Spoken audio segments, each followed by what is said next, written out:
নমস্কার বন্ধুরা। আর রেগুলার মতন আজ দুপুরবেলা আবার চলে এসেছি খাবার মেনু নিয়ে। তো আজকে কি আয়োজন করেছি সেটাই তোমাদের সাথে শেয়ার করব। তো সবার আগে বলি, তোমরা কেমন আছো? আশা করছি তোমরা সবাই খুব ভালো আছো, আমিও খুব ভালো আছি। তো চলো কথা বলতে বলতে খাবার মেনুটা তোমাদের সাথে শেয়ার করে নিই।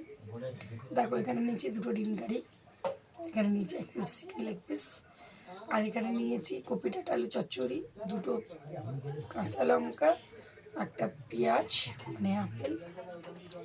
এটাই আজ দুপুরবেলা খাবো, সঙ্গে ভাত। এটাই খাবো। আমার মেনুটা আজ কেমন লাগলো, বৃহস্পতিবারের মেনু, অবশ্যই কমেন্টস করে জানিও যে কেমন আমার মেনুটা লাগলো।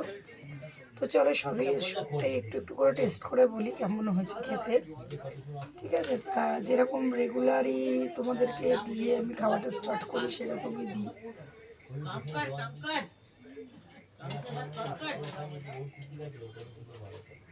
তোমাদের অনুমতি নিয়ে খাওয়াটা আমি স্টার্ট করলাম।